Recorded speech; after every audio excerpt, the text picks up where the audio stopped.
Hey everyone, predict the ending. A. Revenge. B. Reconciliation. C. Unexpected twist. Pick ABC and explain. Stories coming up next. I walked through the front door, boots still dusty from 3 months on the road, and dropped my duffel by the kitchen counter. My back ached, my shoulders were stiff, and all I wanted was a hot shower and my daughter's laugh in the background. Instead, I got a gut punch. I sat down, flipped open my laptop, and logged into the education account, the one I'd been feeding for years. Every load I hauled through snow in Nebraska, every sleepless night in a truck stop outside Des Moines, it all went into that fund, for Mia, for her future. The balance blinked up, $0 and 0 cents. I blinked back, reloaded the screen, same number, zero, nothing. My throat dried up as I pulled up the transaction history. One withdrawal, all of it, $91,000, gone in a single hit. Then I saw the name next to the secondary authorization. Danielle, my sister. I stood up too fast and nearly knocked the chair over. She hadn't called, hadn't texted, hadn't so much as liked a post in 6 months. Last I knew, she was struggling to pay rent in some walk-up in Nashville, chasing freelance gigs and burning bridges like matches. I opened her social media. First thing I saw was a photo of her sipping champagne on a high-rise balcony, skyline behind her. Her hair was blown out, her nails perfect. Caption read, "Finally made it. No shortcuts. Just grit." The condo in the background wasn't a rental. It wasn't cheap either. I tapped the timestamp. 4 days after the account was drained. Quick note. Before we start, how's your day going and where are you joining from? I sat down again, but slower this time. My hands were shaking. That money wasn't for me. It wasn't for vacations or upgrades or comfort. It was for a kid who dreamed of saving oceans. A kid who'd spent the last year begging to visit marine biology camps I couldn't afford, because I was putting everything into that account, and Danielle knew it. She knew damn well what that money was. I clicked on the condo post again, stared at her smile, stared at the line. Hard work pays off. My jaw clenched. I wanted to throw something. I'd done the hard work. I'd frozen my ass off in Wyoming. I'd run freight through tornado watches. I'd missed birthdays, holidays, everything. All for that account. Every time Mia had asked, "Can we go to the beach this year?" And I said no. It was for that fund. Every time I said no to a nicer truck or a new pair of boots, that was the reason. And Danielle had wiped it clean like it was a clearance rack. I didn't notice Mia standing in the hallway until she said, "What's wrong?" She had on her sea turtle pajama pants, rubbing one eye. It was late. I shut the laptop slow, but not fast enough. She caught the look on my face. I exhaled hard and stood. "Go back to bed, kiddo." She crossed her arms. "Why are you mad?" "I'm not mad." "You're mad." "Your mouth does that line thing when you're mad." I looked away. "It's just grown-up stuff." That didn't work anymore, not with Mia. She was 13, sharp as a tack, and I'd raised her to think for herself. "You check my account?" she asked. I turned back. "Is it okay?" No point lying, but I couldn't wreck her whole world in one shot either. "There's a situation," I said, "but we'll fix it." She gave me this look, part worry, part knowing, and just said, "Okay." She didn't ask more, just went back to bed, quiet. I thought I'd dodged a full conversation, but I should have known better. Next morning, she slid into the kitchen with her iPad under one arm, hair still wild from sleep. She dropped it on the table. "You want proof, right?" she said. "What?" She flipped the screen around. I saw login timestamps, IP addresses, account trailings. She dug up Danielle's entire digital footprint, even traced her sloppy VPN use back to her apartment IP. "This one's from Nashville," Mia said, tapping the screen. She didn't even bounce the signal right. My mouth opened, but nothing came out. She shrugged. "It's all still cached if you know where to look." I sank into a chair. "You did this? You said digital forensics was cool." I stared at her. Not just my daughter anymore, but my partner in this. "You ever think about law school?" I muttered. "I thought I was going to be a marine biologist." "You can do both." She smirked, then grew serious. "She took your work?" She didn't take me. I nodded, couldn't speak. My chest was tight. "She's family," I said finally. It came out bitter. "She's a thief," Mia shot back. "What do you want to do?" And just like that, the question flipped. Not what now, but how. "We don't call her," I said. "We don't give her the heads up." "No warning?" "Nope." We go smart, quiet, precise. She leaned in. Like a sting? Exactly, she grinned. This is gonna be fun. Mia tapped her finger against the iPad screen. That one's a direct login from her condo Wi-Fi. Same minute the funds cleared, I nodded. Keep logging it. We need to show pattern, not just presence. We weren't guessing anymore, we were building. I pulled out every monthly statement, every digital alert, and cross-referenced it with the timestamps Mia found. We matched Danielle's access points to the days she posted from Nashville and Atlanta. Then we pulled metadata off her condo pictures. She hadn't even scrubbed the GPS. It took us 3 nights at the kitchen table. We didn't talk much, just worked. She did the data end. I handled the formal side. The complaint drafts, the notarizations, the call to the small business bank where the education account was held. I'd like to report suspected unauthorized access by a joint account holder, I said calmly. Yes, I have supporting evidence. They flagged the activity immediately. By the end of the week, I'd submitted the full packet to our local financial crimes unit, hard copy and digital, signed, sealed, documented. Not once did we contact Danielle. We didn't need to. The reaction came fast. I was wiping down the kitchen counters when my phone buzzed. Danielle. I stared at the screen for a second, then answered. Her voice came through high and shaky. Are you getting weird messages? No. They froze my checking account. My card didn't work at Whole Foods. I got a call from some fraud department. What's going on? I kept my voice flat. You should ask your bank. I did. They said there's a report under investigation. Someone submitted financial documents with my name attached. Huh. She was breathing hard now. I didn't do anything wrong. I've just been working, and I hung up. Mia looked up from her cereal. That her? Yep. What did she say? I leaned back against the fridge. She's confused. Scared Mia stirred her cereal casually. Good. Then she took a slow sip of her orange juice and said, she's about to learn what accountability feels like. That moment? That was when I knew Danielle hadn't just taken from the wrong person. She'd underestimated the one kid who never missed anything. We kept pushing. Mia drafted a timeline in Google Sheets, color-coded by transaction, device used, and IP location. I reviewed it line by line, just like I would a freight manifest. Then we added Danielle's business records. She'd listed herself as CEO of some Shell LLC based out of a P.O. box in East Nashville. No real product, no revenue. Just a place to filter money. Mia tilted her head. You think she thought this would never catch up? Most people don't when they're stealing from someone they think won't fight back. She really thought you wouldn't check. I nodded once. She forgot who raised you. Mia walked in from school holding a manila envelope. She dropped it on the table like it weighed 50 pounds. All yours, she said. I opened it and pulled out the contents, a clean, crisp printout of the final account statement. All the zeros, the timestamp. Danielle's name beside the authorization line. Nothing else, no note, no threat. Just math. You want me to mail it? Mia asked. I looked at her. She was 13 going on 30. Calm, steady, eyes sharp. I nodded. Don't use the return address. Drop it at the UPS store. Pay cash. She was already grabbing her keys. That was the first drop, the start of the unraveling. We went quiet, but we didn't go still. I filed anonymous reports to the county auditor's office. Mia flagged public record errors in Danielle's condo title. She found a duplicate entry under a different name, a shell that Danielle had slipped in during her so-called hard work era. The Financial Review Board picked it up fast. Danielle's mortgage servicer got pinged. Next thing we knew, property verification requests were going out. Title errors lead to freezes. Freezes lead to questions. We stayed patient. Then we got creative. I scrolled back through years of group chats from old family holidays, the ones where Danielle bragged about building her brand and investing smart. She'd mentioned shady partnerships and funds she redirected.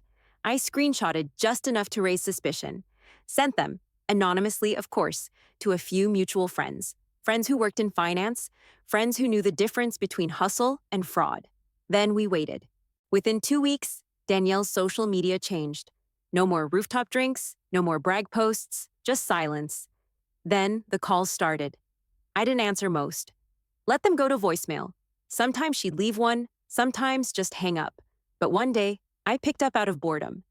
Everyone's acting weird, she said, breathless. No one's returning messages. Even Lexi stopped tagging me. I said nothing. I don't get it. It's like everyone turned on me. Did you say something? More silence. I just don't understand, she whispered. I hung up again. That night, a burner number sent me a text. You're ruining her. She's your sister? I stared at the screen. I didn't reply. I printed it. Then I took a black Sharpie and wrote across the paper. No, she made a decision. I pinned it to the wall above my desk, next to the account statement. Mia walked by, saw it, and didn't say a word. Just nodded once and kept moving. The silence kept building. People stopped tagging Danielle in posts. Friends stopped liking her photos. One of her old design clients left a public comment asking about unpaid invoices. The luxury look started slipping. The story cracked at the edges. She'd built a life on stolen money, and we weren't kicking it over. We were pulling thread after thread until the whole thing collapsed. Mia poured herself a glass of juice, leaned against the counter, and said, You know what I realized? What's that? She spent her whole life making noise to cover up what she was really doing. I nodded. Now she's stuck in the quiet. I stood in the kitchen, arms crossed, staring at the corkboard we'd filled with Danielle's digital wreckage. The fraud alerts, the flagged accounts, the fake LLC filings. One corner still held the original bank statement, the one Mia had mailed without a single word, just numbers and betrayal. You remember when she lived here? I asked. Mia didn't look up from her laptop. The year she took over the guest room and turned the dining table into a vision board? I huffed. Yeah, that was 2 years and 3 months of free rent. She was fresh off her divorce then, broke, worn down, barely holding it together. I gave her a room, a bed, full fridge, car keys when she needed them. No judgment, just a place to get her head straight. One night before a trucking run, she offered to help me organize bills. I was heading out for a 10-day loop through Kansas and Missouri. She said it'd be easier if she handled a few payments, lightened the load. I showed her the basics. Login info, account names. Left her the manila folder with our financial documents. That folder had everything. I hadn't thought twice. That's what family does, right? I leaned against the counter, hands gripping the edge. She didn't take anything then. Not right away. No, Mia said, typing fast. She waited. She watched. That stung, not just because it was true, but because it meant Danielle planned it. I keep thinking I should have seen it, I muttered. Mia paused. It wasn't blindness. It was trust. I stared at her. My kid had a way of slicing through things. You told me data shows intent, she said, turning her screen to me. Let's track her like a suspect. We dug in harder, not emotionally, analytically. She had opened 3 fake lines of credit under our names, 2 in mine, 1 in Mia's, all low-limit cards, disguised under utility shell companies. She'd made payments on them for months to avoid detection. Classic fraud 101. Then came the kicker, an old savings bond I'd tucked away, one my dad had left me. I thought I lost it years ago when we moved. Mia found a scanned version of it in Danielle's cloud storage. Forged, signed with my name, cashed out 5 years ago. I stared at the screen for a long time. My hands curled into fists. Mia looked at me carefully. Still think this is personal? No, I said, my voice low. It's criminal? The morning after we uncovered the bond forgery, I walked straight into the county clerk's office and filed a civil complaint. Not criminal. Not yet. I didn't want Danielle behind bars. Not yet. I wanted her boxed in, cornered by consequences she couldn't talk her way out of. Mia sat on the edge of my bed that night with her laptop open and 4 different timelines color-coded on her screen. She moved the funds through 3 LLCs, she said.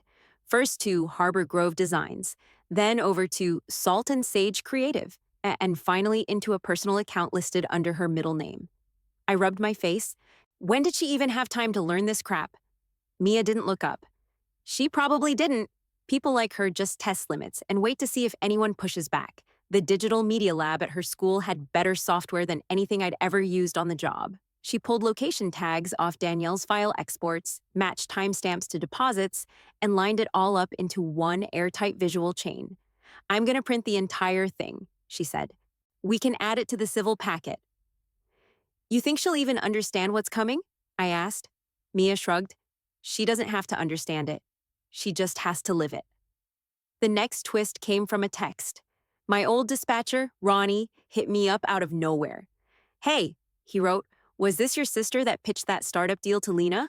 I called him immediately. What deal? She said you two were launching a freight side hustle, claimed she needed startup cash, said she could double it through a logistics brand or something. Sounded weird. She used my name? Yeah, that's why I checked with you. I hung up and slammed my fist against the table hard enough to rattle Mia's water glass. She's trying to scam people using our names now. Mia sat up. She's not just stealing. She's recruiting. That's when it fully clicked. This wasn't a meltdown. It was a pattern. She hadn't slipped. She'd evolved into someone who used relationships like stepping stones. Our names weren't just background noise. They were bait. I made an appointment with a legal aid representative the next morning. State level. I laid out everything. The account theft, the forged bond, the fraudulent business movement, the impersonation. The rep skimmed the folder. This could be escalated under fiduciary fraud. Especially if minors were affected, I crossed my arms. So she could be charged? Yes. The documentation's strong. But you said civil, not criminal? Correct. He studied me for a second. You're patient. No, I said. I'm done being polite. When I got home from the legal aid office, there was an email waiting for me. The subject line just said, Family First. It was from my cousin Rachel. We hadn't talked much over the years, few Christmases, a wedding, and one loud argument about politics. But she still felt the need to weigh in. I opened it. She's family. Don't ruin her. That was it. One sentence. Like the blood connection made all this forgivable. I didn't reply. I printed it, walked over to the desk, grabbed a Sharpie, and wrote under the line in bold block letters, She ruined herself. Mia walked in and saw the paper in my hand. What's that? I handed it to her. She read it once and nodded. She leaned on the edge of the counter and said, Is it wrong to give people like her chances? I looked at her for a second. She wasn't asking about Danielle. She was asking about how the world works. No, I said. It's not wrong to give someone a chance. What's wrong is giving them your silence after they cross the line. She took that in without blinking. Would you hold me accountable someday? She asked. If I messed up like she did? My throat tightened. I didn't flinch. Absolutely, I said. Because real love means calling out the damage, not pretending it didn't happen. She stayed quiet, but her eyes said everything. Not scared, not even sad. Just solid. I stepped closer and said, I'd still love you. I'd still fight for you. But I'd never let you wreck people just because you're mine. She nodded slowly. Good. That's how I want to be raised. That was the moment I stopped second-guessing. This wasn't revenge. It wasn't pettiness or payback. We were drawing a line and standing on the right side of it. The phone rang again. Same number, same name. Danielle. I let it buzz 3 times before I hit answer. Her voice came in fast, panicked, like a dam about to break. I'm sorry, she said right off. I know I messed up, but I didn't think it would get this far. I didn't say anything. I'll sell the condo, she blurted. I'll liquidate whatever I need. I didn't think Mia would even notice, okay? That was it. I cut in, calm as ever. She noticed everything. Silence on her end. Then, I want to fix it. You can't fix what you won't name. That landed. I could feel it. Like she finally realized I wasn't just angry. I was done. Still, she tried again. I'll write you a check. Whatever you want me to do. We can talk, right? You and me? I didn't answer. I hung up. I didn't block her. Didn't follow up. Just let the silence sit. And it did. For weeks. Then one afternoon, I came home and saw a small brown package on the porch. No label, no note. Just my name scribbled in her handwriting. The one that always tilted too far right. Inside was a vintage coffee grinder. The one she left behind the first time she moved in with me. It used to sit on the kitchen counter between the sugar jar and Mia's science books. Back when things were simpler. Before the lies, the theft, the pretending, I didn't open it fully. Just peeked inside, saw the wood and steel. I set it down on the porch rail and left it there. Didn't bring it in, didn't throw it out, just let it sit in the air in the sun, exactly where some memories belong. The morning of the hearing, I brewed coffee like it was any other day. I didn't put on slacks, didn't gather folders, didn't even check the clock. I wasn't going. Mia came out of her room holding the letter, folded tight in her hand. She was already dressed, hair pulled back, backpack slung over one shoulder like she was heading to school, not court. "You sure about this?" I asked. "Yeah," she said. "You already did the hard part. Let me finish it." She handed the letter to the attorney outside, then climbed into the back seat of the car with him like it was nothing. She didn't look nervous, just ready. I stood in the doorway and watched them pull out. That was my daughter. An hour later, my phone buzzed. One line from the attorney. "Judge ruled in our favor." That was it. I didn't ask for more. I didn't need details. But that night after we ate, Mia curled up on the couch with her legs tucked under her and asked, "You want to know what I wrote?" "You don't have to tell me. I want to." I nodded. She pulled out her copy and read it aloud, word for word, voice clear and steady. "You took my future and used it for your comfort. That money was for college, for marine science, for the life I've dreamed of since I was little. I'm still going to college. But not because of you. Because of my mom. Because we don't need your permission to rebuild what you broke. Because even when you stole the money, you didn't steal us. I'm not writing this out of anger. I'm writing it because someone has to tell you the truth. You taught me exactly one thing. That silence doesn't heal damage. It hides it, and I'm done being quiet." She folded the letter back up and looked at me. She didn't even look up while they read it. Just stared at her hands. I leaned back in the chair, heart full and heavy all at once. "What did the judge say?" I asked. "They took away all her financial access rights for 10 years, she said. "She has to complete an ethics program. Court mandated, good." "I thought I'd feel better," Mia admitted. "Like, I'd won something." "You did." She was quiet for a second, then, "Do you think she believed my letter?" I didn't pause. "That doesn't matter." "Why not?" "Because you believed it." That's what counts. Spring rolled around like it always did, slow, muddy, and full of noise from the neighbor's lawnmower. Mia came home from school one afternoon, envelope in hand, face unreadable. She dropped it on the table and said, "Open it." It was from the university in Oregon, her top choice since she was 10. I tore it open, heart pounding, and before I could read the full letter, she said, "Full ride. 4 years. Research grant included." I just stared at her. "You earned every bit of it," I said. She grinned, hugged me tight, then ran off to post about it on her blog. Guardians of the Future. That little corner of the internet had blown up in ways I didn't expect. What started as a class project had become a platform. Teens from across the country shared stories. Stolen trust, stolen money, family messes, all of it. Mia didn't name Danielle, not once. She didn't need to. She talked about control, about boundaries, about rebuilding after betrayal, and knowing your own value, no matter who tried to take it. And people listened. I kept watching from the background, proud but quiet. Eventually, I took a job helping military families track and recover fraud. I didn't mention Danielle either, but I used every trick we'd learned. Every file, every trail, every broken trust turned into tools. One day a letter showed up with no return address. Inside was a photocopy of a real estate transfer. Danielle had sold the condo. Scrawled on the corner was one sentence: "Partial donation to Youth Support Fund completed." I read it once, then folded it and set it aside. I didn't call, didn't text, didn't reply. That evening, Mia and I sat on the porch swing, cups of tea in hand, watching the sun burn low across the fields. She took a sip, leaned her head back and said, "She stole the money." I nodded. "But not us." I looked at her, then smiled. "She never stood a chance.